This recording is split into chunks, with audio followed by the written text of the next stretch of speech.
Anda kembali menyaksikan Berita Palembang bersama saya Rusdi Maulana. Kami hadirkan kembali 3 berita utama hari ini. Sebuah rumah di kawasan Seberang Ulu 1 Palembang dibobol pencuri dengan cara menjebol jendela kamar mandi.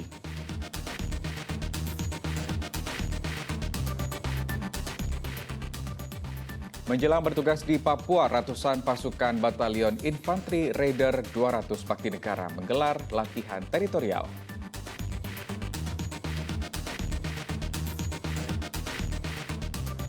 Anak perempuan di kota Palembang 10 tahun menderita lumpuh layu. Kondisi orang tuanya yang miskin tidak mampu membawa anaknya berobat ke rumah sakit.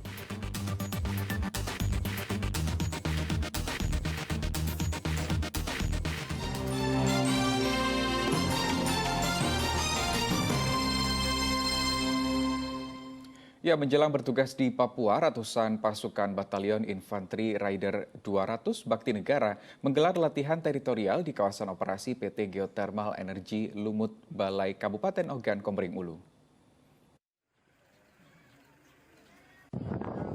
Sebanyak 532 prajurit TNI Yonif Raider 200 Bakti Negara mengikuti latihan teritorial di kawasan operasi PT Geothermal Energi Lumut Balai Kabupaten Ogan Komering Ulu. Mereka akan berlatih selama 14 hari ke depan, dibimbing 132 instruktur dari TNI Angkatan Darat. Latihan teritorial ini diselenggarakan dalam rangka persiapan bertugas ke Provinsi Papua. Selama latihan, ratusan anggota TNI ini akan melakukan pendekatan kepada masyarakat. Mereka juga akan mengajar di sekolah-sekolah untuk menanamkan rasa cinta tanah air dan bela negara, serta memeriksa kesehatan warga. Menurut koordinator latihan, dipilihnya kawasan ini karena cuacanya sangat mirip dengan medan di Papua. Kenapa kita pilih di Lumut Balai ini di wilayah Kecamatan Semende ini? Dari cuaca sudah mendekati sebenarnya. Kita cukup lumayan dingin di sini. Kisaran 16 Pak ya. 16-15 derajat yang menyerupai di medan sebenarnya. Kemudian kita lihat medan-medan yang di sini, medan latihan yang di sini, ini pun menyerupai juga di medan sebenarnya. Karena kita objek vital nasional, dengan dilakukan latihan di sekitar area kita harapkan juga peningkatan keamanan di lokasi kita, dan juga karena wilayah kita ini adalah wilayah hutan lindung, ini kita harapkan juga berdampak hingga masyarakat juga yang akan melakukan perambahan hutan ini juga akan bisa dihindari. Rencananya pasukan Batalion Infanteri Raider 200 Bakti Negara akan berangkat ke Provinsi Papua pada akhir bulan Desember 2022 mendatang. Dedi Irwansyah melaporkan dari Kabupaten Ogan Komering Ulu. Ya, kita ke informasi lain. Organisasi Radio Amatir Republik Indonesia Sumatera Selatan menggelar acara musyawarah daerah ke-8 di Palembang. Orari telah lama bersinergi dan membantu pemerintah dalam penyiaran dan penyampaian informasi kepada masyarakat luas. Musyawarah daerah ke-8 Orari Sumatera Selatan berlangsung 1 hari di Aula Gedung Dewan Perwakilan Daerah Republik Indonesia di Jakabaring, Palembang. Musda dihadiri oleh Kepala Staf Ahli Bidang Pemerintahan, Hukum dan Politik Pemerintahan Daerah Sumatera Selatan Firmansyah, mewakili Gubernur Sumatera Selatan.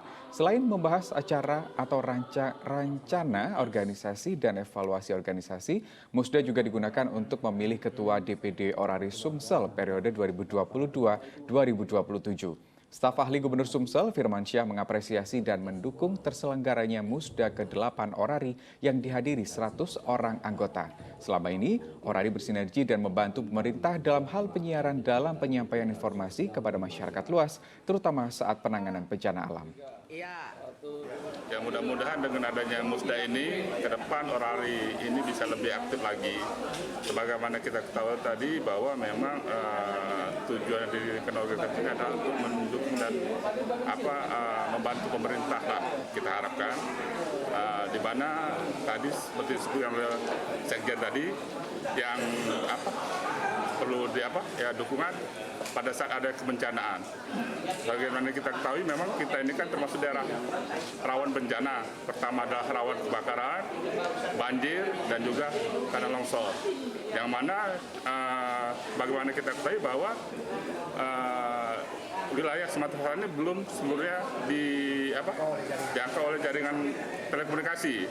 Dan dengan adanya Ora hari ini kita harapkan bisa membantu informasi-informasi tidak terputus dari sumber-sumber bencana tersebut, sehingga tanggapan pemerintah lebih cepat untuk mengambil tindakan sehingga tidak bertambah merugikan masyarakat. Ya, seorang anak perempuan kota Palembang divonis menderita lumpuh layu. Kehidupan orang tuanya yang miskin membuat mereka tidak mampu membawa anaknya berobat ke rumah sakit.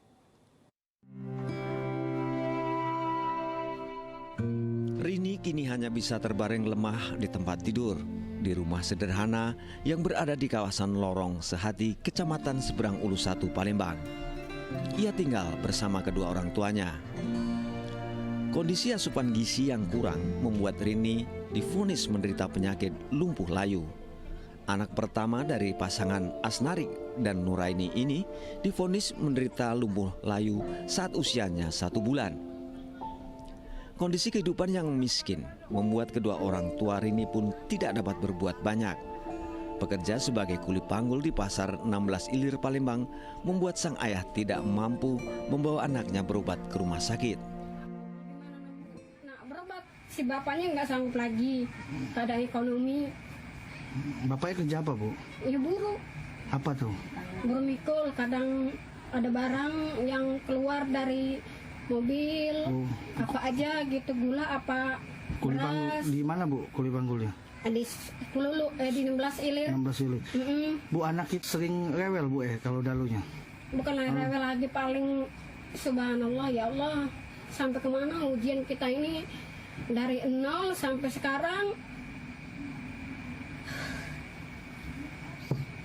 nggak bisa tenang, nggak bisa bahagia.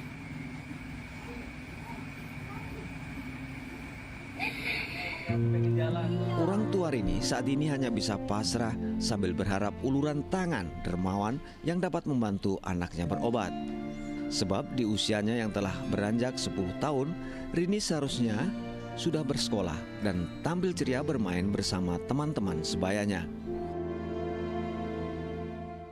Didi Irwansyah melaporkan dari Kota Palembang. Ya, informasi tersebut mengakhiri berita Palembang hari ini. Saya Rusdi Maulana mengucapkan terima kasih atas perhatian dan kebersamaan Anda. Selamat beraktivitas dan sampai jumpa.